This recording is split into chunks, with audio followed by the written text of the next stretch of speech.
కొరకై పరిశుద్ధ గ్రంథం నుండి కొన్ని మాటలు మనం ధ్యానించుకుందాం.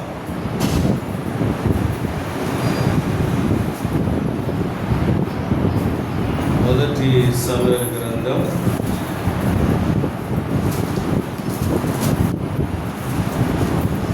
23వ అధ్యాయం. మొదటి సమూయేలు గ్రంథం 23వ అధ్యాయం 14వ వచనం.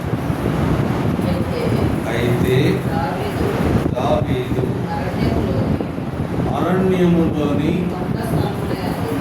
కొండ స్థలముల యందును జీపు అను అరణ్యమున ఒక పర్వతమందును నివాసము చేయుచుండె. సౌలు అనుదినము అతని వెదకినను దేవుడు సౌలు చేతికి అతన్ని అప్పగించలేదు. ఒకసారి చదువుతున్నాం. అయితే దావీదు అరణ్యములోని కొండ స్థలంలో ఎందులో జీపు అను అరణ్యమున ఒక పర్వతమందును నివాసము చేయుచుండె. సౌలు అనుదినము అతన్ని వెదికినను దేవుడు సౌలు చేతికి అప్పగించలేదు. చిన్న ప్రార్థన చేసుకుందాం. దేవుడు మనకు సాయం చేయాలా. చిన్న ప్రార్థన. మన మధ్యలో ఉన్న అక్కగారు విశారక్క గారు ప్రార్థన చేస్తారు.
ప్రత్యేకంగా ఇక్కడ చూస్తే సౌలు మొదటి సమూయేలు గ్రంథం 23వ అధ్యాయం 14వ వచనం. మొదటి సమూయేలు గ్రంథం 244వ వచనం. ఇక్కడ దావీదు అరణ్యంలో కొండ స్థలాల్లో ఉంటున్నాడు. అలానే జీపు అను అరణ్యమున ఒక పర్వతం ఉంది. ఇతను ఎవరు? దావీదు ఎవరు? దావీదు ఎందుకు అరణ్యంలో ఉంటున్నాడు? దావీదు ఈ సమయంలో ఈ was commander in chief of Israel army. సమయంలో ఇతను ఈ అరణ్యంలో ఉండే స్థలానికి ఆ ఇజ్రాయేల్ యొక్క ఆర్మీకి కమాండర్ చీఫ్గా ఉన్నాడు. కానీ మరి అరణ్యంలోకి వెళ్ళాల్సిన పరిస్థితి, ఎక్కడో కొండల్లో ఉండాల్సిన పరిస్థితి. అక్కడ చూస్తే అనుదినము అనుక్షణము ప్రతిరోజు సౌలు వెతుకుతా ఉన్నాడు. ఎక్కడ ఉన్నాడు దావీదు అనేసి. అంటే ఎందుకు సౌలు వెతుకుతా ఉన్నాడు? దేవుడు ఎందుకు తప్పించాడు? ఇక్కడ చూడండి, చాలా బాగుంది. ఏంటంటే సౌలు చేతికి దేవుడు దావీదుని అప్పగించలేదు. ఇక్కడ ఆ పైన భాగంలో మనం చూసి సౌలు దగ్గర అపవాది అని పెట్టుకొని చదువుతాం. దావీదు దగ్గర మనం పేరు పెడతాం. అపవాది అందరూ చదువుతాం. అపవాది అనుదినము నన్ను వెతికినను దేవుడు అపవాది చేతికి నన్ను అప్పగించలేదు. అపవాది వెతుకుతా ఉన్నాడు. ఎక్కడ దొరుకుతామా? ఏ విషయంలో దొరుకుతామా? ఏ పరిస్థితిలో దొరుకుతామా? ఏ శ్రమలో దొరుకుతామా అని అమ్మవారు వెతుకుతా ఉన్నాడు. కానీ మన దేవుడు, నిన్ను నన్ను మనం రక్షించిన దేవుడు, పిలుచుకున్న దేవుడు ఏం చేస్తా ఉన్నాడు? వాడికి అప్పగించాడు. ఇప్పుడు చాలా అంటే ఒకసారి ఇంగ్లీష్ చదవాలి, ఒకసారి చివరి భాగం కదా. Saul sought him every day, but God did not give him into his hand. చూసారా? Every day Satan is being surrounding to catch us, but God did not hand over to Satan. వెతుకుతా ఉన్నాడు. అది ఇక్కడ ఈ సందర్భాన్ని అసలు దావీదుని ఎందుకు వెతుకుతున్నాడు సౌలు అని ఒకసారి చూస్తే, ఒకసారి కొంచెం బ్యాక్గ్రౌండ్కి వెళ్దాం. బ్యాక్గ్రౌండ్కి వెళ్దాం. 18వ అధ్యాయం, 1 Samuel 18 చాప్టర్ 7th లేదా 6వ వచనం నుండి చూద్దాం. 6వ వచనం. దావీదు ఫిలిష్తీయుని హతము చేసి తిరిగి వచ్చినప్పుడు ఫిలిస్తీయుని హతము చేసి తిరిగి వచ్చినప్పుడు, ఎవరంటే ఇక్కడ ఈ ఫిలిస్తీయుడు ఎవరు? గొలియాత్. గొలియాత్ హతము చేసి తిరిగి వచ్చినప్పుడు స్త్రీలు ఇజ్రాయేలీల ఊళ్ళన్నిటిలో నుండి తంబురులతోను సంభ్రమముతోను వాద్యములతోను పాడుచు నాట్యమాడుచు రాజైన సౌలును ఎదుర్కొనుటకు వచ్చింది. ఆ స్త్రీలు గాన ప్రతిగానములు చేయించు వాయించుచు సౌలు వేల కొలదియు దావీదు 10,000 కొలదియు శత్రువులను హతము చేసిన. ఇక్కడ చేసిన ఒక చిన్న పొరపాటు ఏంటంటే, వాళ్ళు ఎక్సైట్మెంట్లు ఏమన్నారంటే రాజుని ఇగ్నోర్ చేసి రాజు పక్కన ఉన్న ఆ కమాండర్ చీఫ్ని బాగా పొగడతా ఉంటారు. చూడండి, అంటే వెంటనే ఆ రాజు పరిస్థితి ఆయన అంటే మానవ స్వభావం ఎలా ఉంటుందో వాళ్ళని కింద చూపెడతారు. వీళ్ళు అన్నవాళ్ళు రాజుకి సౌలుకి 10,000 కొలది లేకపోతే దావీదికి 1,000 కొలది అని అన్నా బాగుండేది. అప్పుడు ఎగ్జైటివ్ వాడు మమ్మల్ని ఛాలెంజ్ చేసాడు, ఎవరైనా ఉన్నారా సిటిజన్ ప్రజలు నన్ను ఎదుర్కొనేవాడు, రండి ఎవరైనా ఉంటే చూద్దాం అని ఛాలెంజ్ చేసినప్పుడు ఒక చిన్న పిల్లవాడుగా దేవుని కృపతో మరి గొలియాతుని సంహరించినప్పుడు అట్లానే ఎన్నో విషయాలు ఇజ్రాయేల్ ప్రజలకి ఆ టైంలో మనకు తెలుసు. అతను ఇచ్చిన ఆ వాగ్దానం ఏంటంటే, గొలియాతుని ఎవరైతే చంపుతారో సగభాగం నేను నా రాజ్యాన్ని ఇస్తాను, అలా నేను నా కూతుర్ని ఇచ్చి వివాహం చేస్తానని ప్రామిస్ చేస్తాడు సౌలు. మరి గొలియాతుని చంపడం, గొలియాతుని చంపిన తర్వాత యాక్చువల్గా he has to stand on his promise. ఆయన వాగ్దానం మీద స్టాండ్ అవ్వాలి. కానీ ఇతను కమాండర్ చీఫ్గా చేసి ఇతను ఎన్నో విజయాలు వస్తూ ఉంటాయి. ఆ విజయాలు వచ్చినప్పుడు ఈ స్త్రీలు లేదా ప్రజలు ఏమన్నారంటే దావీదుని ఏం చేస్తూ ఉన్నారు? ఎగ్జాల్ట్ చేస్తా, హెచ్చిస్తూ ఉన్నారు.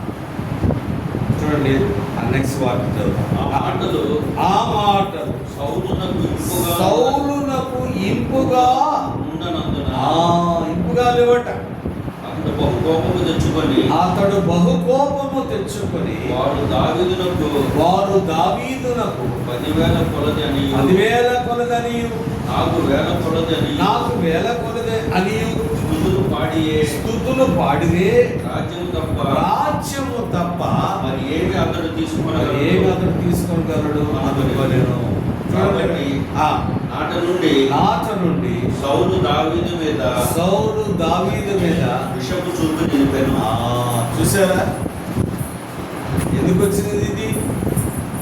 Because of the concept of jealousy. రాజు అవ్వచ్చు, లేకపోతే ఇంకోటి అవ్వచ్చు. ఒక వ్యక్తిని వేరే వ్యక్తి మీద పొగిడితే దేవుని ఆత్మ లేనివాడు దాన్ని భరించలేరు అన్న దాని నిదర్శనం.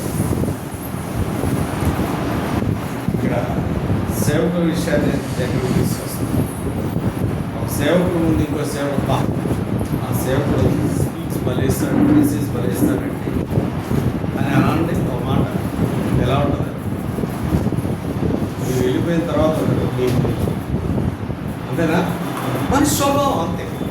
ఇక్కడ యాక్చువల్గా Saul was anointed by God, దేవుని చేత అభిషేకించబడిన వాడు. అది ఆ లోపల ఉన్న తత్వం బయటకు వచ్చేస్తుంది. మనం కూడా మారు మనసు పొందిన తర్వాత కూడా కొన్నిసార్లు ఏంటి మనమే ప్రముతామంట. దేవుడు ఒక మాట చెప్తాడు, కలువు పువ్వు తెలుసు కదా, కలువు పువ్వు వేరా ఏమంటారు దాన్ని? లోటస్ కదా, తామర పువ్వు.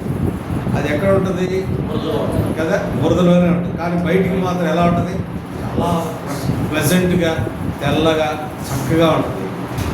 కానీ మనం మారుమూసి పొందిన తర్వాత ఆ పైనున్న తామర పువ్వు లాంటి వాడు కొన్నిసార్లు ఏం చేస్తాం, కిందకి వెళ్ళిపోయి అది ఎవరన్నా తొక్కంగా ఏమైంది, ఆ మురికంతా బయటకు వచ్చేస్తుంది.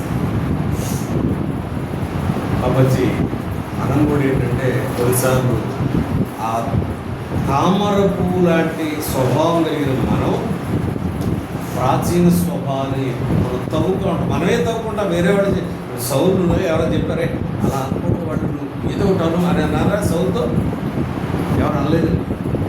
సౌలే తన లోపల ఉన్న స్వభావం బయటకు వచ్చింది. ఎందుకంటే అందరూ కూడా ఏం చేస్తూ ఉన్నారు? పొగడుతూ ఉన్నారు, అతని పైకి హెచ్చిస్తూ ఉన్నారు. ఒక మాట అన్నాడు, ఏమంటున్నాడు? అతని రాజ్యం తప్ప ఇంకేమైనా వస్తాయి. కాబట్టి చూడండి, నాట నుండి అతని విషపు చూపు. ఈ రోజున మంచిగా డెవలప్ అయితే జాగ్రత్త. పక్కన ఉన్న వాళ్ళే నీకు తెలియకుండానే, మనకి తెలియకుండానే మన మీద ఎలా ఉంటుంది? జలసీ ఉంటుంది. జలసీ ఉంటే పర్వాలేదు. యూసిఫ్ లాగా జలసీ ఉంచుకొని అమ్మటానికి ఇలా చంపడానికి చూస్తారు కొంతమంది. యూసిఫ్ ఏం చేశాడు? అసలు ఎవరు చేశాడా? కళ్ళు వచ్చారా? అరే మీరు నాకు నమస్కారం పెడతా ఉన్నారు అన్నయ్య అని అన్నారు. అంటే అది ఏమైనా జరిగిందా? లేదు. జరగకుండానే వాళ్ళకి ఆటోపడి అతని మీద అసూయ రావడం, అతని మరణం అంటే హత్య చేసేంతగా, అంటే అసూయ అనేది ఎంత ప్రమాదకరమైందో యూసెఫ్ జీవితంలో చూడవచ్చు, అంటే దావీదు జీవితంలో చూడవచ్చు. ఎప్పుడైతే ఈ ప్రజలు ఇలా అన్నారో ఏమయ్యారు? దావీదు మీద అతనికి ఎటువంటి ప్రభావం కలిగింది? ఇతను ఉంటే మనకి ప్రమాదం. ఏ స్వభావం వచ్చిందో చూడండి. ఇతను ఇలా వదిలేస్తే మనకి ప్రమాదం. ఇతను మనం ఇలా ఈ విధంగా ఇతన్ని మరి ప్రజల చేత ఇలా కొనియాడబడుతున్న ఇతన్ని మనం ఈ విధంగా మనం కొనసాగిస్తే మరి నా రాజ్యం, నా అధికారానికి ప్రమాదం వస్తుంది అనేసి ఆ రోజు నుండి ఏం చేశాడంటే బైబిల్లో చాలా చక్కగా ఆ పదం వాడారు. ఏంటంటే విషపు చూపు. ఈ పక్కనున్నవారు, ఈ ముందున్నవారు, వెనకున్నవారు ఎవరన్నా అటువంటి చూపుతో ఉన్నారేమో జాగ్రత్తగా గమనించుకునే వివేకము మాకు ఇవ్వు ప్రభా అని మన దేవుడిని అడగాలి. వివేకము కావాలి. మనం అందరూ మంచోళ్ళే అనుకుంటాం కదా, అందరూ మంచోళ్ళే. మాట్లాడేటప్పుడు అందరూ మంచిగానే మాట్లాడతారు, కానీ లోపల దావీదు పైకి అనలేదు. అది పైకి అన్నాడా? పైకి అనలా. సౌలు దావీదు గురించి ఏమన్నాడు? రాజ్యం తప్ప ఏముండదు, ఏంటి అందరూ అతన్ని పొగిడేస్తున్నారండి అనేసి. చూడండి, దేవుడు సౌలు యొక్క ఆ స్వభావాన్ని, సౌలు యొక్క ఆ మానవ ప్రేరితమైన ఆ యొక్క క్యారెక్టర్ని, వ్యక్తిత్వాన్ని బయటకు తీసుకొచ్చాడు. నాట నుండి సౌలు దావీదు మీద విషపు చూపు. ఇంకెక్కడ ఉంటాడండి? రాజ్యంలో ఉన్న ఆ మిలిటరీ కమాండర్ ఎక్కడ ఉండాలి? రాజు దగ్గరే ఉండాలి. ఇతనికేమో రాజుకేమో అతనంటే పడట్లా. ఎక్కడ ఉంటే అక్కడ అతను చంపాలని చూస్తా ఉన్నాడు. అరణ్యమే కాదు, అక్కడ చూస్తే 3 రకాలైన ప్రదేశాల్లో దావీదు ఉన్నట్లుగా మనం ఇక్కడ చూస్తాం. 23వ అధ్యాయంలో ఎక్కడ ఉన్నాడట? అరణ్యంలో, కొండ స్థలాల్లో, పర్వతములో. మరి ఎక్కడ ఉన్నాడు చూడండి? గుహల్లో. ఎవరికి భయపడి? సౌలుకు భయపడి. సౌలు ఎప్పుడైతే ఆ ఇశ్రాయేలు స్త్రీలు కాబట్టి ఇజ్రాయెల్ స్త్రీలు అలానే స్త్రీ యొక్క స్వభావం ఏంటంటే ఆ వెంటనే టెంప్ట్ అయ్యే స్వభావం, అది ఒకటి చాలా ప్రమాదకరం. స్త్రీలు నిర్ణయాలు తీసుకున్నారంటే చాలా జాగ్రత్తగా ఉండాలి, ఎల్ఐన్ చేయాలి, నిజమైన మంచి నిర్ణయమా కాదా అని. దేవుడు అటువంటి స్వభావం అటువంటి వ్యక్తిత్వాన్ని స్త్రీలకు ఇచ్చారు. వాళ్ళు చాలా జాగ్రత్తగా ఉండాలి. కొన్నిసార్లు వీళ్ళు ఏం లేదంటే ఎక్సైట్మెంట్లో బా ఎన్ని విజయాలు వస్తున్నాయి మనకి. రాజు లేకుండా ఉన్నాడా కమెంట్ రాజేగా మొదటిగా చూసారా. అయితే దేవుడు ఆ రాజు యొక్క స్వభావాన్ని తెలియటానికి ఆ రాజు వీళ్ళ చేత ఆ మాట పలికించాడు. ఏం జరిగిందంట, ఎప్పుడు ఒకరోజా లేకపోతే వారానికి ఒకసారా లేకపోతే నెలకోసారా? నెలకోసారా వారానికి ఒకసారా? అనుదినము. అనుదినము. ఎక్కడ దొరుకుతావు? ఏ విషయంలో దొరుకుతావు? ఆఫీస్లో దొరుకుతావా? ఫ్రెండ్స్తో మాట్లాడేటప్పుడు దొరుకుతావా? బంధువులతో మాట్లాడేటప్పుడు దొరుకుతావా? కుటుంబ సభ్యులతో మాట్లాడేటప్పుడు దొరుకుతావా అని ఏం చేస్తా ఉన్నాడట? వెతుకుతా ఉన్నాడు. ఏం చేస్తా ఉన్నాడు? వెతుకుతా ఉన్నాడు. ఎవరు? సౌలు వెతుకుతా ఉన్నాడు దావీదుని. కానీ దేవుని చేత అభిషేకించబడిన దావీదు సౌలు చేతికి అప్పగించలేదు. అలానే ఇంకో వ్యక్తిని చూస్తే ఆదికాండం 39వ అధ్యాయం 10వ వచనం. ఆదికాండం 39వ అధ్యాయం 10వ వచనం. 39:10. దినదినము ఆమె యేసేపుతో మాట్లాడుచుండెను గాని అతడు ఆమెతో శయనించుటకైనను ఆమెతో నుండుటకైనను ఆమె మాట విన్నవాడు కాడు. ఏంటంట?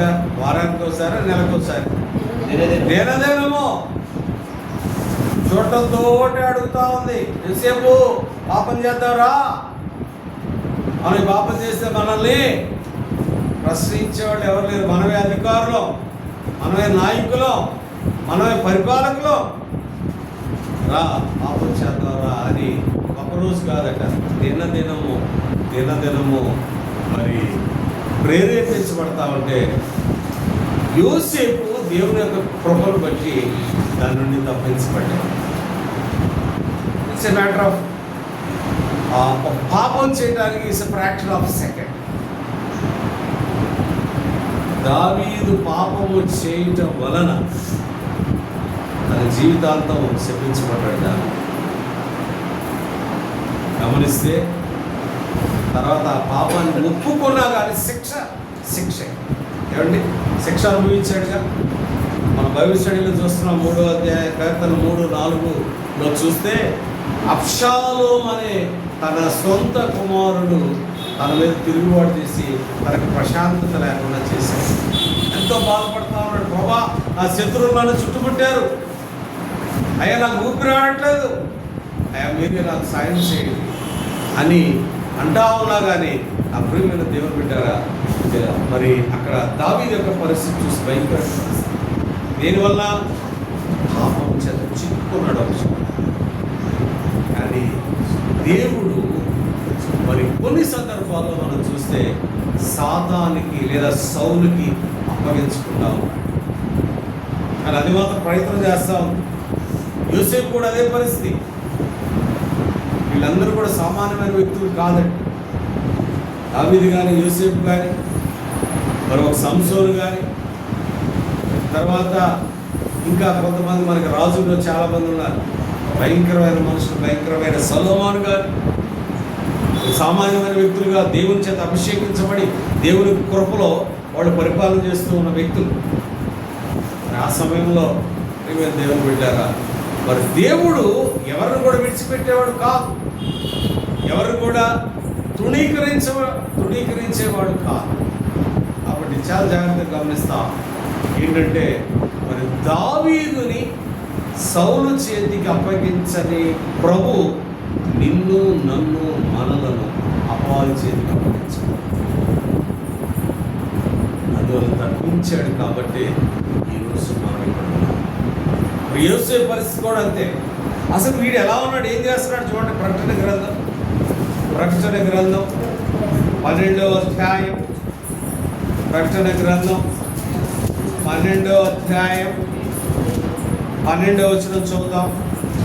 12 అందుచేత పరలోకమా పరలోక నివాసులారా ఉత్సహించుడి, భూమి సముద్రమా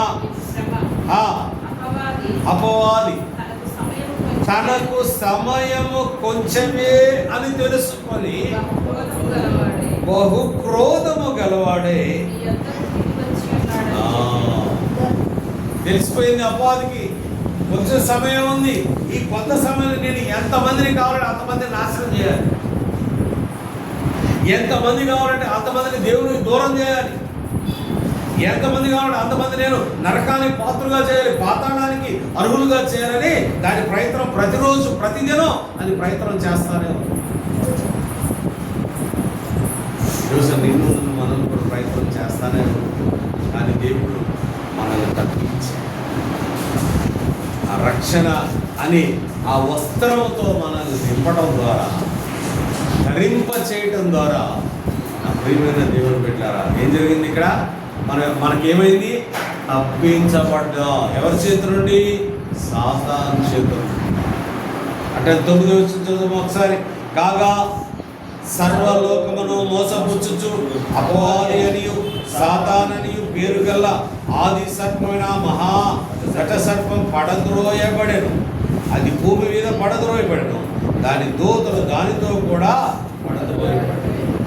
చూసారా? ఎప్పుడైతే మొట్టమొదటి ఆది మానవుణ్ణి మోసం చేసిందో దేవుడు దాన్ని శిక్షేశాడు. అక్కడ అప్పుడు ఛాలెంజ్ చేసింది లూసిఫర్, అప్పుడు ఛాలెంజ్ చేశాడు, నన్ను పడేస్తున్నావు కదా, భూమిలో ఉన్నవాడు నేను ఏ విధంగా నా వైపు తిప్పుకుంటానో చూడు అని ఛాలెంజ్ చేసి కిందకు వచ్చింది. ఊరకు రాలా. లూసిఫర్ అనే ఆ సాతాను యొక్క అధిపతి ఊరక రాలేదు, దేవుడితో ఛాలెంజ్ చేసి వచ్చింది, సవాల్ చేసింది.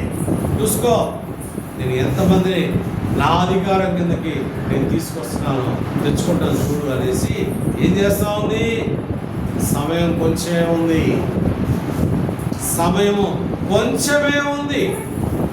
కాబట్టి ఈ సమయంలో ఎంతమందిని కావాలంటే అంతమందిని మనం ఏం చేయాలి? సాతాను నా యొక్క అధికారం కింద తీసుకోవాలనేసి శ్రమలు, అలానే దుఃఖాలు, వేదనలు, నిందలు అన్నీ కూడా ఎలో చేస్తాం. దేవుని పెట్టారు. కానీ నిన్ను నన్ను మనలను కాపాడుతున్న దేవుడు దాని చేతికి అప్పగించింది. సాతాను చేతికి మనం అప్పగించబడలేదు పిల్లలు. అందువల్లే మనం ప్రశాంతంగా మన జీవితాన్ని మనం కొనసాగిస్తాం. ఆ రక్షణ అనే వస్త్రాన్ని ధరించుకొని ప్రశాంతంగా మనం జీవిస్తూ ఉంటాం. చూడండి ఒకసారి యోబు గ్రంథం 1వ అధ్యాయం 6వ వచనం ఎలా ఉందో చూడండి. అక్కడ ఏం జరుగుతోంది? డిస్కషన్ జరుగుతోంది, పరలోకంలో డిస్కషన్ జరుగుతోంది. ఏం చేయాలి ఏంటి అని ఒక కాన్ఫరెన్స్ జరుగుతూ ఉంటే అప్పుడే దేవదూతలు యెహోవా సన్నిధిని నిలుచుటకై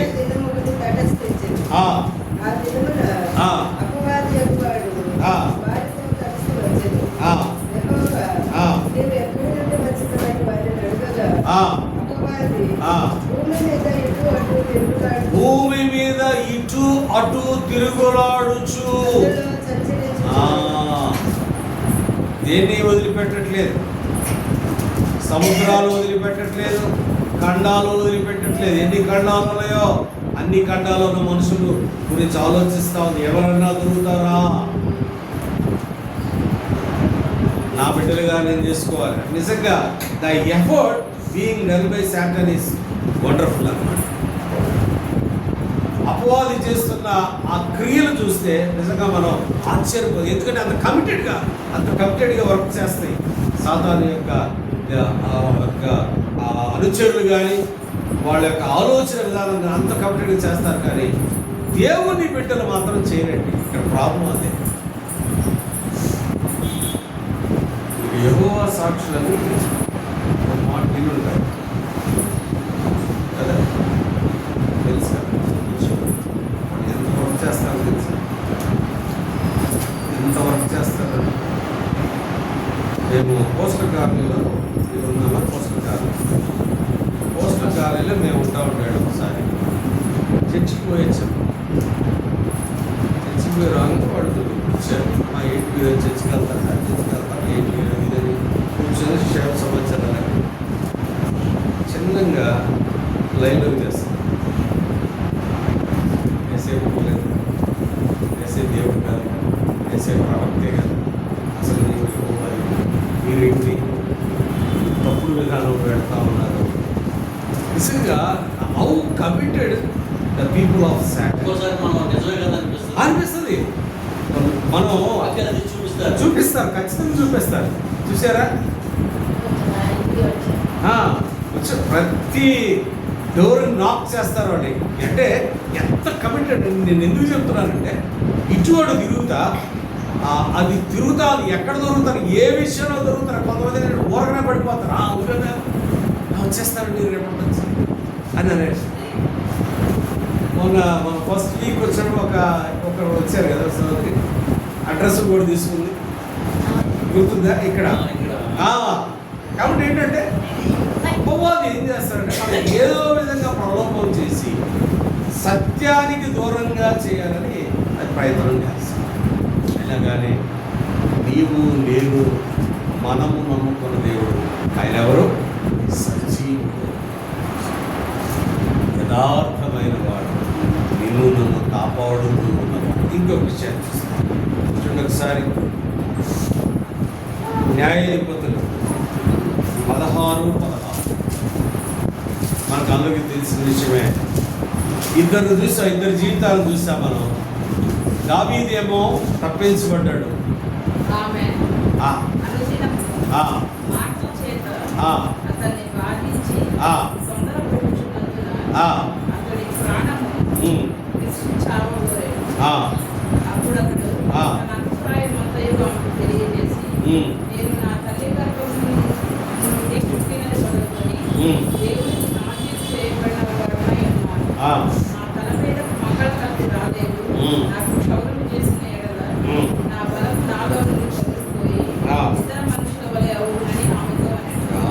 ఏంటంటే ఏమైంది అక్కడ? ఇద్దరిని మనం సక్సెస్ఫుల్ పీపుల్ చూసాం. దేవుడు తప్పించబడిన ఆ సాతాను చేతికి అప్పగించకుండా మరి తప్పించాడు. కానీ ఎందుకు సంసోను ఎందుకు ఫెయిల్ అయిపోయాడు? అది చాలా ప్రాముఖ్యమైన విషయం. Why Samson has failed? Why Samson was not protected from Satan? అపవాది చేత అతను ఎందుకు సంరక్షించబడలేదు? మరి సేమ్ కానీ ఆ జీలు చూస్తే, యోసేపుకి సంసోనుకి చూస్తే, యోసేపు నేను చేయకూడదు, ఇది తప్పు అని తెలుసుకున్నాడు. వేరే శాంసన్ ఈ లోకంలో పడిపోయి అదే శాశ్వతం. అందుకనే he was neglected by God. He did not protected by God. కొన్నిసార్లు మన బలహీనతల కొద్దీ ఏం చేస్తూ ఉంటామంటే మనం శాతానికి లొంగిపోతాం. కోపం ఉంది, అది బలహీనత. ఆ కోపంలో ఏం మాట్లాడతామని తెలియదు, అది క్యాచ్ చేస్తాం. ఏమైనా కోపం, ఇతరుల కోపం వచ్చేద్దాం. కోపం ఏం మాట్లాడతాం, ఏం చేస్తాం, అయిపోయినట్టు ఫెయిల్. నా లైఫ్ ఫెయిల్ అయిపోయినట్టు. సంసోను ఏ నార్మల్ మ్యాన్, అతను ఏమైనా సామాన్యమైన వాడా? సంసోను చెప్పండి, సామాన్యమైన వాడా? ఏంటంట, ఆ గాడిద దవడ ఎముకతో ఏం చేశాడు? 10,000 మందిని తప్పినవాడు. ఒక స్త్రీ వ్యామోహంలో పడి తన జీవితాన్ని, తర్వాత తన కుటుంబంకి రావాల్సిన ఆశీర్వాదాలు కూడా పోవు. ప్రాబ్లం ఏంటంటే దేవుడు దావీదుని సౌలు నుండి లేదా అపోదు నుండి తప్పించిన దేవుడు సంసోన్ని ఎందుకు తప్పించాడు? చెప్పండి, ఎందుకు తప్పించలా? లేదు, అసలు దేవుడికి నేను తప్పు చేయకూడదు అనే ఆ భావం లేదు అతనికి. ఒకటి వీళ్ళు ఏమంటామంటే మన భాషలో గోడ మీద పిల్లి టైప్, అదేది అది, ఇదైతే ఇది. దానికి ప్రభు వారు ఏం చెప్పారంటే నులివెచ్చన, అలానే నులివెచ్చన జీవితం అన్నమాట. అంటే కాసేపు అలా ఉంటారు, కాసేపు ఇలా ఉంటారు కదా, వేడిగా ఉంటారు కాసేపు, కాసేపు చల్లగా ఉంటారు. చూసారా? అది కాదు. కాబట్టి Samson already he was instructed by his mother and father. రే నువ్వు చేస్తా తప్పు. ఒక అమ్మాయిని నేను ప్రేమించిన పెళ్లి చేస్తున్నానంటే ఓ మాట, రే ఎక్కడ మనవాళ్ళ దగ్గర లేరని నువ్వు వేరే వాళ్ళు పెళ్లి చేసుకుంటాను. ఫిలిస్తీన్తో అతను సవాసం చేసాడు. ఫస్ట్ నాకు నచ్చింది అన్నట్టు చేసుకున్నాడు, ఫెయిల్ అయిపోయాడు, వాళ్ళు వెళ్ళిపోయాడు. మరలా ఈమె కూడా ఈమె యొక్క జీవితాన్ని కూడా మనం చూస్తే ప్రేమ దేవుడు పెట్టారా, దేవుడు తనని మనకు ఒక ఏప్రిల్ రాసిన పద్ధతిలో మాట్లాడండి. దేవుడు తనని తిరుగుబాటు చేయక వాళ్ళని భ్రష్ట మనస్తత్వానికి అప్పగించను అంటే ఒక జీవులు ఉంటే ప్రభా తప్పు చేయకూడదు, నేను తప్పు చేశాను, దావీదు తప్పు చేశాడు, తప్పు చేయలేదు అలా. కానీ పాదాల దగ్గరికి వచ్చాడు, అయ్యా నేను తప్పు చేశాను, అయ్యా నన్ను క్షమించయ్యా, నిజంగా నాకు ఆ హృదయం మంచి హృదయం ఇయ్యా, శుద్ధ హృదయం ఇయ్యా, నిజంగా నేను మాత్రం అయ్యా నేను కావాలని చేయలేదయ్యా, నేను పొరపాటు చేశాను అని ఈ వాజ్ రిపెంటెడ్ హిమ్సెల్ఫ్. అంటే ఎంతగా అతను రిపెంట్ అయ్యాడంటే మనుషుల దగ్గర కూడా రిపెంట్ అయ్యాడు. సాతాను ప్రవక్త దగ్గర ఎస్ నేను తప్పు చేసింది నేనే తప్పు చేశాను. దేవుడి దగ్గర అయ్యా నాకు కనిపిస్తోంది, నా పాపం నాకు కనిపిస్తోంది, నా దోషం నాకు కనిపిస్తోంది, నా అపరాధం నాకు కనిపిస్తోంది, అయ్యా నేను మచ్చ పడి ఉన్నాను, నేను మరి నా జీవితం చూస్తే ఒక నల్ల మచ్చ నాలో కనపడుతోంది, అదే పాపం అయ్యా నన్ను క్షమించని. When he comes to the God he was forgiven by God. అందుకనే సౌలు దావీదు సౌలు చేతికి అప్పగించాడు, అలాగే యూసేఫ్ కూడా అప్పగించాడు. ఒకటి చూసుకుని మనం ఆరాధనకు వెళ్దాం. పేతురు రాసిన మొదటి పత్రిక 5వ అధ్యాయం 7-8 వచనాలు చూస్తాం. 7-8 వచనాలు.